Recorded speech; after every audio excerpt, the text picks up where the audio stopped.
लगभग 24 से 26 वर्ष पूर्व मुझे एक अति आवश्यक कार्य से शिवसागर असम में जाना पड़ा। मेरे एक मारवाड़ी मित्र थे, नाम था मोहन बाबू। मोहन बाबू का शिवसागर और जोरहाट में प्लाईवुड का बहुत बड़ा कारोबार था।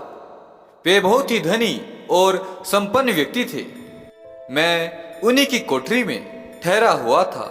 एक दिन में सायंकाल में जब मोहन बाबू के साथ बैठकर चाय पी रहा था, तभी उनके मित्र सुखेंदु घोसाल वहां आ गए। सुखेंदु घोसाल शिवसागर कोतवाली में इंस्पेक्टर थे। वे उस समय काफी परेशान और थके थके लग रहे थे। पूछने पर उन्होंने बतलाया कि आज सवेरे ब्रह्मपुत्र में बहती हुई युवती की लाश मिली थी। बिल्कुल नग्न लाश। उसे देखने से पता चलता था कि वह काफी दूर से बहती हुई आई थी। वहां के मछुआरों ने लाश देखकर सोचा कि शहर के किसी मनचले बाबू लोग बाजारू औरत लाए होंगे और मौज मस्ती के बाद मारकर नदी में फेंक दिए होंगे। उन्होंने लाश की सूचना थाने में दी और उसे कोतवाली में लाया गया। और जब उसका पोस्टमार्टम हुआ तो पता चला कि वह काफी मात्रा में शराब पिए हुए थी। उसके साथ अमानसिक रूप से शारीरिक संबंध बनाए गए थे। बाद में उसका गला घोंटकर मार डाला गया था। घोसाल महाशय से ये सुनकर न जाने क्यों अस्थिर हो उठा मैं। क्या वह वास्तव में बाजारू औरत थी?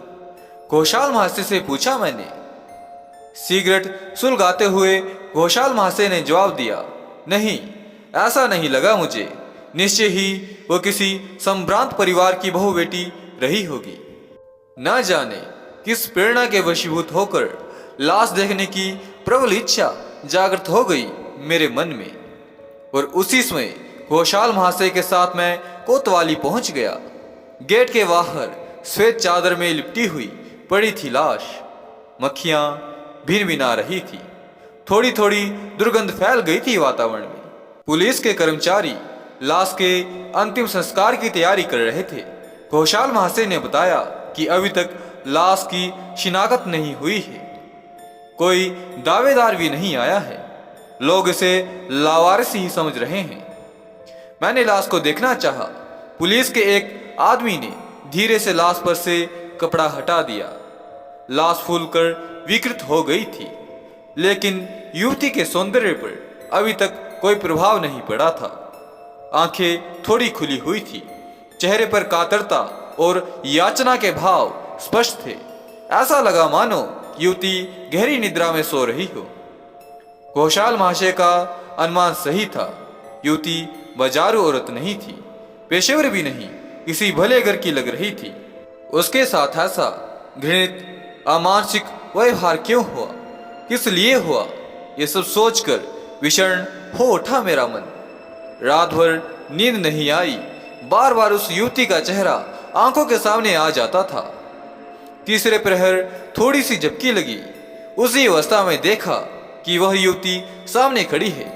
उसका चेहरा घोर विषाद में डूबा हुआ है।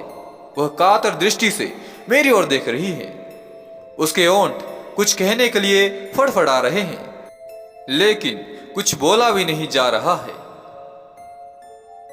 तुम तो मर चुकी हो ना? तुम यहां कैसे आई? मैंने धीरे से पूछा। युवती ने कोई जवाब नहीं दिया, बस मेरी ओर कातर भाव से पहले की तरह देखती रही। फिर एकाएक पलटी और भागने लगी। पहले तो मैं भौचक्क रह गया, फिर उसके पीछे पीछे दौड़ने लगा। काफी दूर जाने के बाद मुझे ब्रह्मपुत्र के किनारे थोड़ा ऊपर मुझे एक मंदिर दिखाई दिया। काफी पुराना मंदिर था वह। उसके चारों तरफ आम, जामुन और पाकड़ के हरे भरे पेड़ थे। वहां पहुंचते ही युवती अचानक अदृश्य हो गई। उसके साथ ही मेरी नींद भी टूट गई। कहते हैं भोर का सपना सच होता है। क्या वह सब जो मैंने देखा था वह सच था? जब मेरे सपनों की घटना मोहन बाबू को मैंने बतलाई तो उन्होंने कहा कि यहाँ से लगभग 10-12 मील दूर ब्रह्मपुत्र नदी के तट पर काली का पुराना मंदिर अवश्य है। बड़ी ही जागृत मूर्ति है वह। सुना है काफी दूर दूर से तांत्रिक लोग सिद्धि के लिए वहां आते हैं, और यह भी सुना है कि वे देवी को प्रसन्न करने के लिए नर बलि भी देते हैं। ये सुनकर मेरे मस्तिष्क में अचानक कुछ कौंध गया। निश्चय ही उस काली मंदिर में युवती के साथ कोई भयानक तांत्रिक घटना घटी होगी।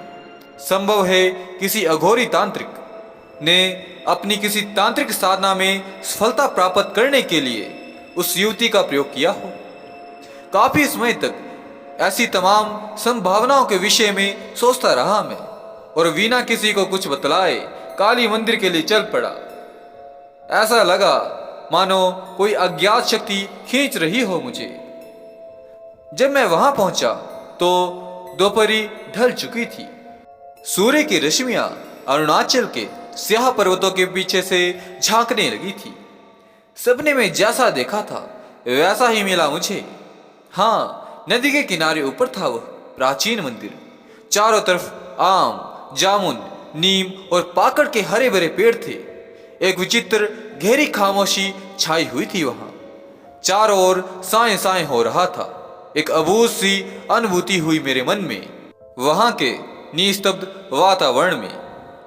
उस उजाड़ मरगट जैसे बीहड़ और धूसरे इलाके में दूर दूर तक न मुझे कोई गांव दिखलाई पड़ा और ना ही कोई आदमी।